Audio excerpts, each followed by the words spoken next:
Hey everyone, it's Melissa. Hope you're doing well today. You have found yourself inside of the Bakery Business School group on Facebook. I am the owner and one of the mentors at Build a Better Bakery. I'm so excited to have you here today for our hashtag Thursday Fave session. Now let me go ahead and verify that I am live with you. I'm going to open my comments on my device here so I won't miss anyone's questions or comments.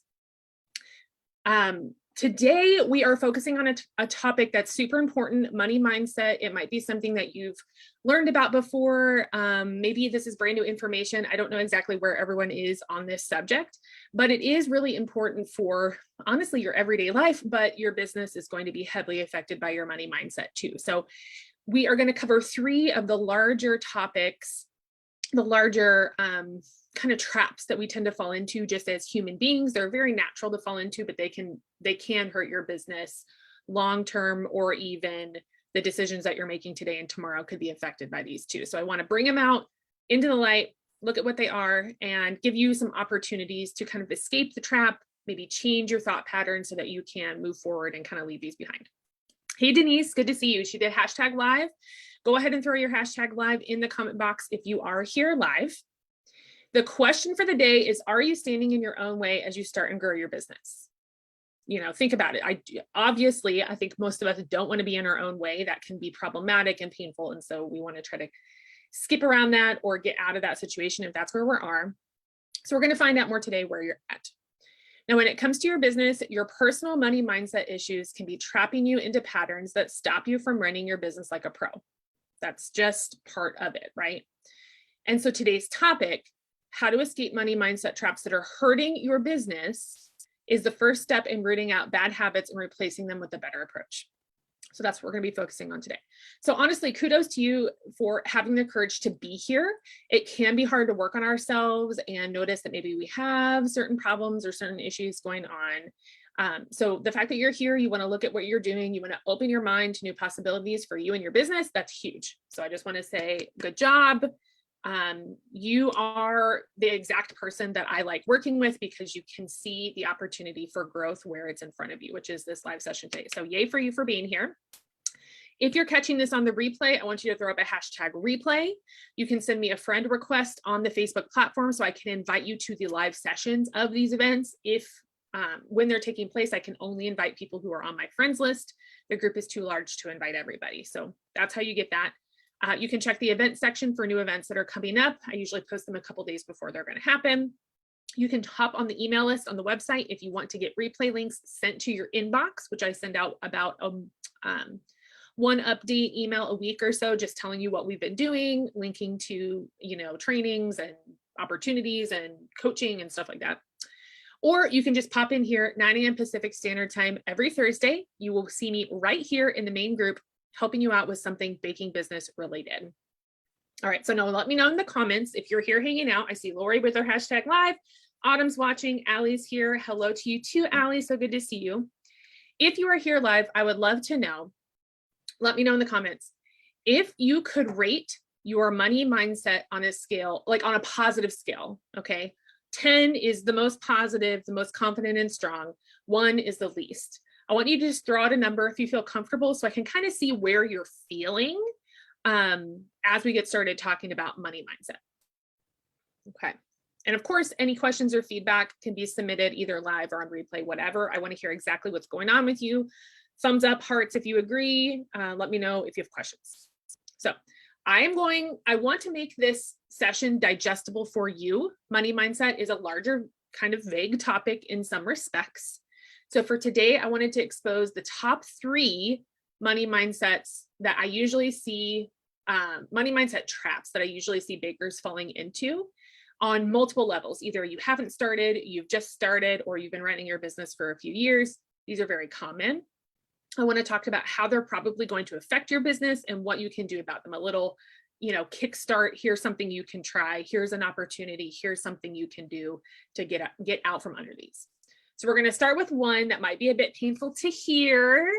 I promise that this is not necessarily going to be, it's not meant to make you feel bad, but it is meant to open your eyes to maybe what you're doing to your clients. Okay. So number one, your clients do not deserve to have your personal money hangups projected onto them. Okay. It's not fair or healthy for anyone to have this. And I've done it. It's very natural to do this. So you're not bad or wrong for doing it, but they don't deserve it. Okay. So if you've ever said something like, no one will pay me for this, people will think it's too expensive, I don't think this is worth what I'm charging, I want to stop you with all that thought process, because what you're doing is you are, first of all, you're pretending to read the minds of the people that you're selling to. You know, you might have some people saying certain things to you about your pricing, but that's usually a priority issue, not your personal pricing issue, because you're in charge of your pricing. They are not in charge of your pricing. So if they tell you, hi, I don't like your pricing, that's fine. They're not your client. There's nothing, that conversation is essentially over. You're in charge of it. So they don't get to tell you what it's worth, and they don't get to tell you anything about it. They just get to decide, do I want to buy it or not? That's literally it. So if you are projecting onto your clients, it's like you're making financial decisions for them and choices for people that you don't know, right? So if you're assuming these people won't buy this stuff, you don't know that. You literally have decided for them. So if you're doing it, it's not going to be in the best interest of anybody involved, because it's going to equal lower sales no matter what you do. The people that you want to buy won't buy, because your mentality is kind of, it's not on point for targeted marketing, speaking to them directly, etc. And then you're going to have trouble selling because you feel you have these emotions that people don't want it, and that's going to affect just the way that you run your business in general. I want to bring up a scene from a popular movie that some of you may have seen, and it's essentially a really good example of what we're talking about. The movie is Pretty Woman. It's kind of an older film, US based. I'm not sure how many people have seen it. If you've seen it, go ahead and let me know in the comments. Yes, I've seen this movie. In a certain scene, one of the main characters has a ton of money. Okay. She's not used to having a lot of money, but she ended up with some money, and she wants to go into a really nice clothing store and buy some products. She is ready to buy. She's there. Okay.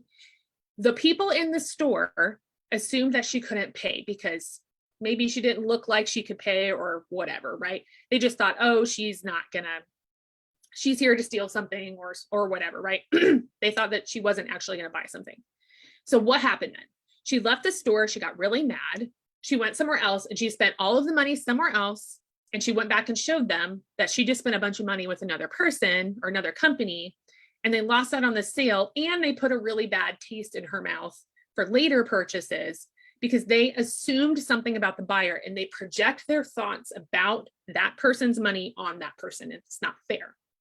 I will say that priorities and budgets are not something that you can predict or should claim to know if they aren't your own. There's just literally no way that you can know that information. So why even pretend like you do?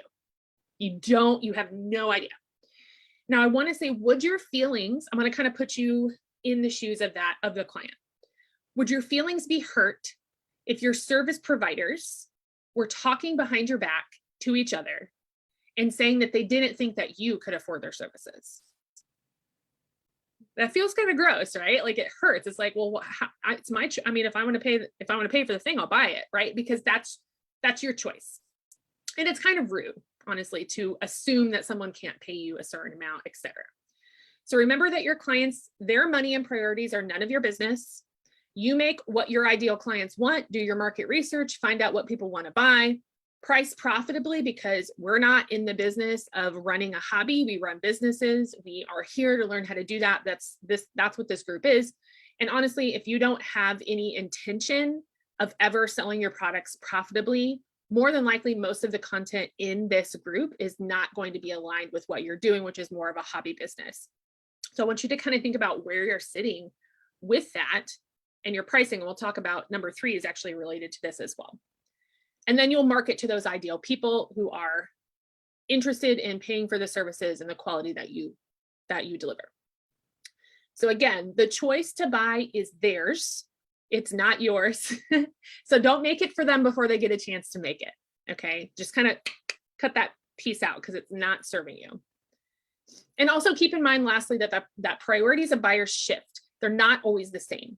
think about yourself. Think about when something seems like a good idea, maybe other times it doesn't, but when a priority is sitting there and it seems like a good idea, you will use the service and pay for it. Like a really expensive dinner, you're not going to do that every night, but you'll do it on your birthday, right? Priorities can shift, and it's not, you can't always tell that a group or a certain person is going to be able to afford your services or not. So a person might not be interested this month, but maybe something changes and they want to use your services in February. So don't discount anyone as a potential client. You can market to the right person, but don't discount anyone coming to use your services who you feel like might not be able to. You have no idea. So let them do their thing. They have the choice to buy or not. To escape this mindset, I suggest reformatting your thinking around just specifically around your clients and the boundaries between who decides when it's time to buy. Not everyone will want to buy from you. We've talked about this before. That's okay. That's their choice. That's the liberating part of being a customer, is you have the choice to buy or not. But you can take the energy, imagine the person that does want to buy from you. Take that energy. What is your perfect client? What's this think about the one person, excuse me, who sends you really great messages. Sorry, that was my morning coffee. Really great messages about your products. They follow you on social media. They comment. They're there for you and they love you. And they've just been really excited about your products. You have just one person you can think of. Take them. They're ready and willing to pay your livable wage, ready to jump in and buy. That's the person that you want to talk to, right? You want to market to that person in your copywriting, in your photography, in your offers. You want to make sure each and every sale is profitable when doing so, which is something that we're going to cover in a couple weeks in the Pricing for Profit Bootcamp. You want to make sure that the whole situation is set up for success for everyone that's ready to be involved in the situation. Often, your marketing messaging is targeted at the wrong crowd. I want you to think about this. Your marketing message is targeted at the wrong crowd if you are surrounding yourself with people who aren't ready to buy. That means you're saying something that's making people who are not ready to buy at your level interested to be around you. What is that? What do they think they're going to get some kind of deal? Are you saying one thing and doing another? Think about how you're talking about what you're doing and why you would be attracting those kinds of people who are not ready. Okay. Let me double check here. Hi, Cecilia. Hi, Julia. Solid 4. Yeah. So she needs more knowledge. Honestly, I've been doing this for almost 20 years. I still feel that way. Okay. I'm like lifetime learner, if you will. So I'm glad you're here because I think this is going to help. And we're only on number 1. Cecilia is struggling. Lori's a 5. Allie would say a 4. Our other Allie would definitely seem Pretty Woman. Well, it's popular, right? I don't think you're a dinosaur. #dinosaur. You just made a big mistake. Huge. Yeah, exactly. Sarah's here. Tina's here. Yay. Just reading to make sure. Allie says, my issue is more about being confident in myself, although I do say I've grown and am learning new skills. Yeah, for sure. Yeah, confidence, that's probably a different topic. After I go through the next 2, let me know if either of those kind of help with that. Allie said, I literally just got an email yesterday. Time for another Allie cake. Are you available? It made my day. Love the client. Yeah. So Allie's saying she does have that person she can think about when she's marketing, which is perfect. So really, if you can just think of one, just find one. Might be your best friend, who knows? But someone that you can think about their face, you can think about their life, you can think about how they've treated you and how you can serve them at the highest level. What would that look like? How can you bring the most joy to them and set up your offers and how you're speaking in your postings, right? Or on your website or whatever, to draw attention from that type of person. Okay, number 2. All right, so the first one, your clients don't deserve to have your personal money hangups projected on them. They get the choice to buy, right? You don't get to choose if they can afford it or not. Number 2, money is meant to be spent. View it like a tool, not an end goal. Most of the time, when you are still trading a lot of your time for money, it's going to be hard to imagine this as being a possibility. But I promise you, with profitable pricing and using that pricing accordingly so that your time is leveled with your pricing instead of your time being the thing that you're spending the most of. When you have leveled it out, you're going to be able to use money as a tool because you're not going to feel as desperate. So I want to preface this by saying this little bit here is coming from the kid who squirreled away all of my Christmas and birthday money every year. I literally would not spend it. My parents were yelling at me to spend it because my grandma wanted to know what I got. It was kind of a problem, to be honest with you. So I want to say that saving and conscious spending is definitely a good thing when you're dealing with money. We don't want to be frivolous. That's not what I'm saying here. But saving or not viewing your business, the money in your business as a tool, can get you into trouble because you're probably in what's called scarcity mode. You're feeling like there's never going to be enough of it. You don't know where to find it. You don't know how to make it, etc. Like it feels kind of a mystery, a sad thing that's happening around you. If you're feeling like every sale is desperate, that every dollar must be drug away from your business immediately, you're probably in that mental mode. Like I said, it's common at the beginning or when you're in a situation where you feel like you're not able to make sales. It's going to keep you from viewing money as a goal or as a tool to use to grow your business, rather than as a continuous tool, rather than just the end goal. Because if $1 is the goal, you're never going to get past that, right? You have to kind of switch that and think, okay, but what can the $1 do for me and the business so that I can eventually make more dollars? Kind of an ROI situation, return on investment situation. And we know, just anyone who's like read one business blog ever knows that cash flow and cash injection are some of the most simple and fast growing ways that a business can thrive, right? So just getting cash through the door and then being able to use it in your business as a tool. And money is meant to be spent to continue the cycle of growth and health in your business. And the reason I'm harping on this is because bakers specifically, I'm not exactly sure why, but I noticed that spending money on growing your business outside of purchasing new products like cookie cutters and stuff like that it's like people have a hard time understanding that they might not know everything, that they might need to take a class, here and there. And it's not everybody, but it seems to be kind of a trend. So that's why I'm bringing it up today, because I think it's kind of a popular money mindset issue in this specific industry for some reason. So when you're spending the money, like I mentioned, doing it thoughtfully and with strategy, yes, 100%. Again, I'm not telling you to be frivolous at all. I want you to protect your income. Some people wonder how I get the question of how can I invest in my business and pay myself, because I don't have enough. I can't like make money and then also buy stuff for my business. And at that point, it's a pricing issue, right? There's something happening where either your pricing formula or your lack of the formula or whatever you're thinking about your services, you're not working that into the mix to make it part of your strategy. So for me, that answer came in the form of using a business profit percentage. It's a very simple way to kind of get it in there, start collecting some funds, and then give yourself a reason and a system to invest in your business. And what I usually help or give advice to when people are asking about this is to add it onto their pricing so that they can collect that percentage on each sale, save it back, and then invest their business. A very simple setup that pretty much anyone can do, but it really relies on your pricing being profitable already. Because if you're trying to do this and it's not profitable, you're still going to have issues investing because you're still going to be in scarcity mode. The very last thing we're talking about today is going to help you with the mindset on that as well.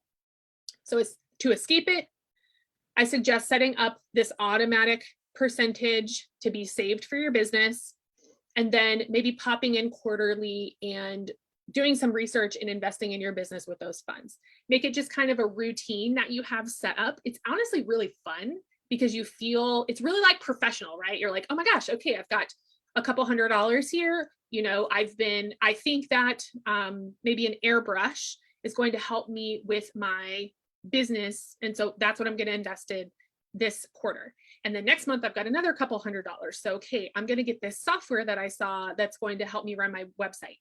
stuff like that. It becomes more of a exciting thing to do with the money because now it's a tool and you're out of the scarcity mode. So it feels a lot better, honestly, if you can set up that routine to kind of get the little stockpile going.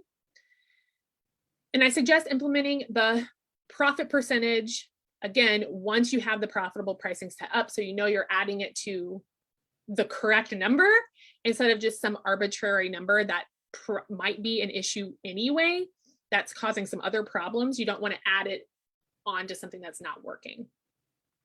So to get tips on setting this up, it's going to be part of what we're covering in the Pricing for Profit bootcamp that's kicking off the week of February 21. And registration for that is open now. I have a process where I send you an email once you register, you read the email, make sure all the times and everything works for you, and then get into the Pricing for Profit course. If you're already in, that's awesome because you can come in at no cost. It's complimentary to the course. Or if you need to get the course, you can plan to get that in the next couple of weeks or now, and then start the process of being verified for a spot. So I'm really excited about this. This is the first time I've offered it because I think I don't want anyone to get caught on snags. And I really do want 2022 to be the most profitable year in total that you've had so far. I want to make that happen for you. So that's how we're going to do it. All right. So number 3, this is the third money mindset trap. If you're and this again might hurt your feelings. I don't mean to. I really don't mean to, but I want you to think about it this way. If you are charging cheap prices, people are going to view you as cheap. Period. If you are not charging very much for what you're doing, people are going to assume some things about your business. And I think that's natural. When you look at a service provider, let's say they're the cheapest in town. Let's say it's like a salon or something like that. If they're the cheapest in town, what do you immediately think about them? Not to be rude, you might not know anything about them. For me, I would think, oh, maybe they're new and they're trying to attract customers, or maybe they're amateurs and they don't really know what they're doing, or maybe they're using low quality products, so that's why it's cheap. There's got to be a reason why someone's doing something cheaply. I will say in the baking industry, sometimes it's ourselves getting in the way, not setting up profitable pricing and trying to attract people with cheap prices, but it's not going to work out the way that you want it to. More than likely, you're going to be tired. You're going to be fed up. You're going to work with clients who don't value your time, and you're eventually probably going to quit because it doesn't feel good. You're not making any money, and who wants to bake, 14 hours a day and then come home with no income, right? Nobody wants to do that. So it doesn't normally work out if you continue to have cheap prices. So you have to wonder, again, why is that service cheap? That's what people are thinking about you. If you have cheap prices, they are immediately going to be thinking about it. It's just human nature. They come to the why. Why is someone doing this? It's usually not good. And I don't want you to be there. And in fact, I will mention that at the age and stage of the age that I'm at, the stage of my business, how long I've been in business, and just my life in general, I actually actively avoid cheap things because I know that they're usually not good. So I've learned that it's not going to serve me to use cheap services and products because I'm not going to be happy with them, and I'm not into that. And you might be in a situation where you're charging cheap prices, but it's actually a good product. And so we need to get you out of that because we want you to be able to generate the type of clients and the income that are going to match with your skill set. And if you're thinking I'm not good enough, I have more than likely you probably are, and you're just being really hard on yourself. So I don't know for sure because I don't know what you're doing, what you're making, but that's very common in our industry. So try to ask some friends to give you some feedback to pump up your confidence, because more than likely you're probably where you need to be. The pricing has to catch up. Okay, so this is where, and just to round that out, I personally want quality. I pay for quality. So I pay high dollar for things. In fact, if I pay for something, like I mentioned, that's cheap, I wonder why, and it makes me a little nervous. So I pay for quality. This is where your profitable pricing is a must for your business. If you want to be taken seriously and attract quality clients who are ready, number one is ready. They have to be ready. You're solving a problem that they have right now. They need your services right away. And they're willing to support you because they understand what quality is. They're tired of paying for cheap things. They want good things. You have to walk the walk. So you can't convince someone that your cheap products are quality if they're cheap, right? That'd be a hard sell. So pricing might seem like it's just about money. You might be thinking, oh, it's just a number, but it's also positioning, where you're positioned in the market, where you're positioned in your community. And it's really one of the best marketing tools around. So it's like a multi-purpose thing, the pricing itself. It has a lot of effects on your business and everything that's happening around you. But I want you to know that people are judging you based on your pricing. So if you don't have to be the best in the business to charge your worth, to just straight up. I have seen some people charging crazy amounts of money, having lots of success, and I didn't think it was very good. But that's okay, because they have people who do. They've found their market, they've found their clients. It honestly doesn't matter what I think about them. It's, can you make it work with how you're doing it? I have had some cakes, some sample cake from literally, I'm not going to name who it is, but one of the most popular bakers in probably the world, but definitely the US. It wasn't good. Okay. Like, you do not have to be the best in your business to charge a reasonable rate. That's just the way it is. But you do have to understand that your pricing and what services you're providing and how you're providing them speak to your ideal client. They have to match up, or you're never going to get to where you want to be. So you have to bring that up there. To escape this trap, consider your position in the community. I want you to just take a few minutes and think about, okay, who else is around me? What's going on? Who am I in the community? What am I projecting to these people? Imagine how you can reformulate your pricing and your offers to target a specific market of buyers and serve them at the highest level you possibly can. So instead of selling $1 cookies from your driveway, what if you thought, you know what, I actually really like making wedding cakes. What if you could just target that specific market of buyers, all of your marketing, all of your messaging, all of your offers, all of your photos on social, everything starts targeting that group and then serving them on the highest level you possibly can by taking less orders. Stop baking $1 cookies, start making $1,000 wedding cakes. You can shift through this kind of, and you can change, honestly, you can change your positioning whenever you want to. You just have to kind of start back up and get the messaging, your photos, everything you've got kind of back to whatever target you're going for. So remember, cheap is not good. We want you mid or high price, essentially, because that, unless you're literally just entering the market and you need people to give you testimonials and you're trading the pricing for something else, that's a little bit of a different situation. But if you enter low, they're going to expect low. You're giving them an expectation. So if you enter mid, they're going to expect mid. They're not going to expect you to be super cheap. So realize that you're kind of training your audience to expect certain things from you. Okay. All right. Now, let me check this real quick. Allie said, is this different? Okay. So Allie, so if you are already enrolled in the Pricing for Profit course and you want to come to the boot camp, you're in. So essentially the only thing that you need is you need to have access to the course so that you can follow along with me on an 8-week curriculum where we just meet once a week and we talk about sections 1 through 2, sections 3 through 4. And we go through the course together. You view it at home. You come to the meetings. I've got 3 meeting opportunities every Tuesday, split up throughout the day so you can pick one, the one that you want, or even all of them, whatever you want to do. Come to the meeting, we talk about the sections, you give me your questions, we get you through a snack if you have one. And then by the end of it, you'll have all the course gone through, you'll have done little worksheets for each week, you'll have met with me. We take even a little middle course break so that you can kind of catch up if you need to. And then at the end, we have one final meeting day where you can let me know how it went or if you have extra questions or whatever. So the boot camp, you can just, I'll give you the registration link at the end. All you have to do is receive the registration email, let me know. It's just information about how you signed up for the course so I can find it and verify it, and then you're in. Okay, so that's how that's going to work. And it's at no additional cost to the course.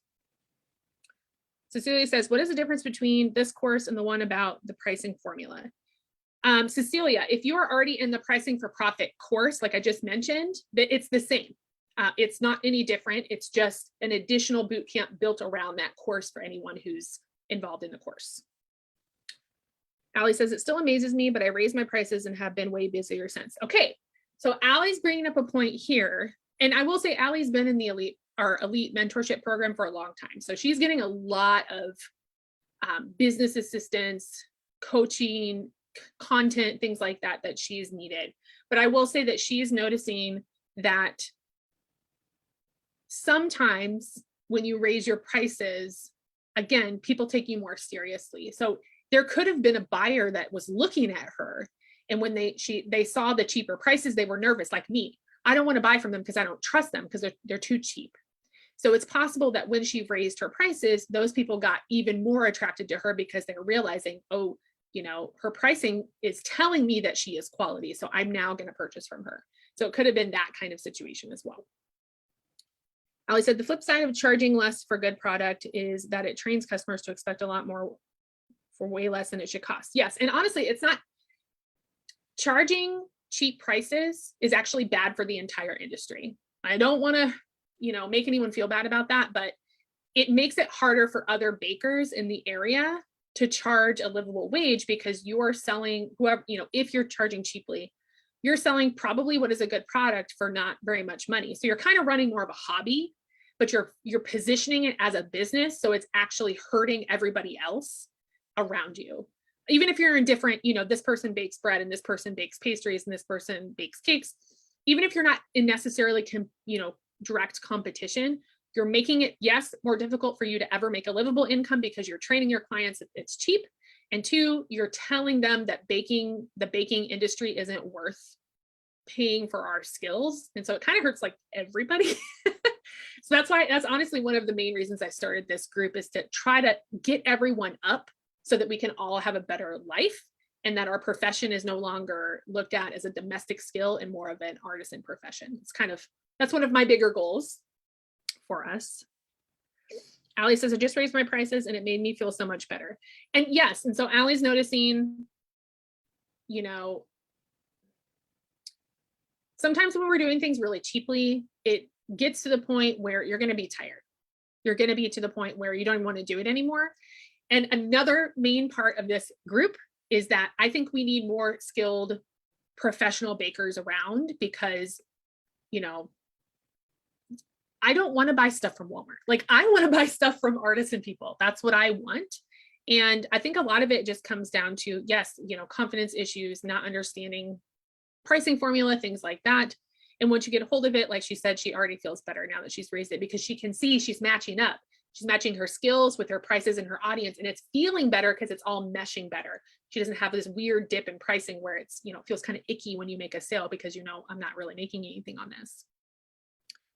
Ali says, oh, okay, I could use a refresher on pricing to make sure that it is still where I want it to be. Yeah, for sure. Yeah, I'll post that registration in just a moment.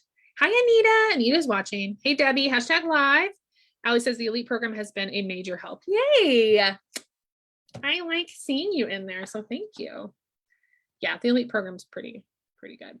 It's really fun to be able to work so closely with the bakers in there.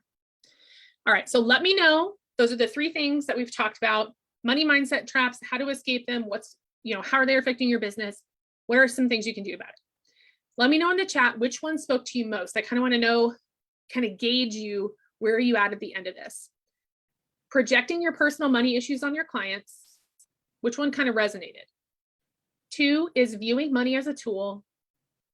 3 is being viewed as lower quality because of your cheap prices, right? Cheap equal cheap. Which one, 1, 2, or 3, which one do you feel like was like, whoa, okay. If you had one of those moments, let me know.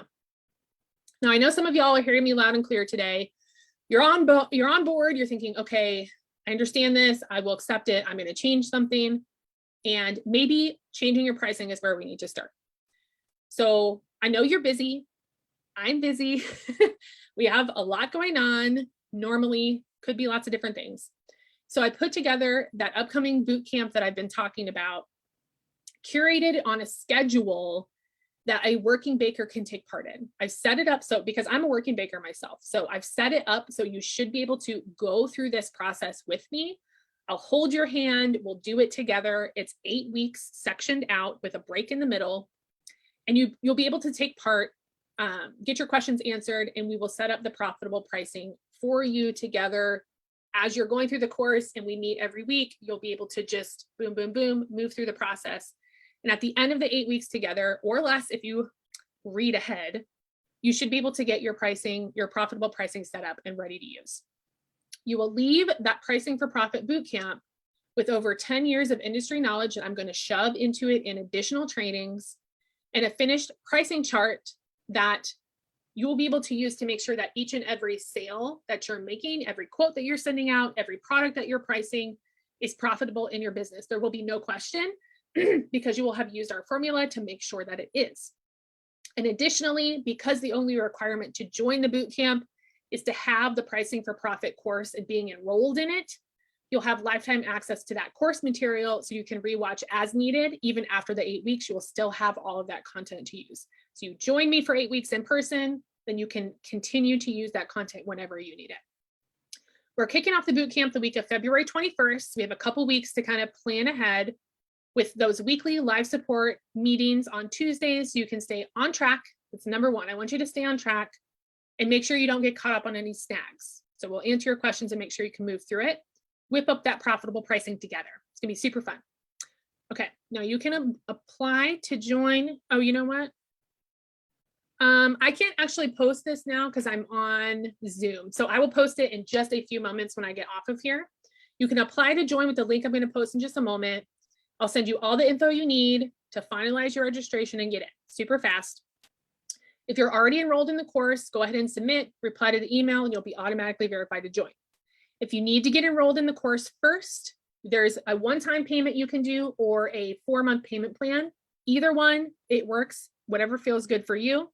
And you'll need to do it before February 21st so I can get you all the info, the worksheets, the things that you're going to need to join us and do each little step along, and hop in for the first week so you don't miss anything. Again, the bootcamp is complimentary service for anyone in the course. So there's no additional fee or anything for all of that personal time you're going to have with me. The second event I want to mention today before you head out is that we are revamping the Elite Mentorship program a little bit, and that's taking place in April. So if you've been kind of eyeballing it, you've been wondering what's going on, this reformatting will help more bakers get access to the exclusive 100+ hours of content in our Vault library.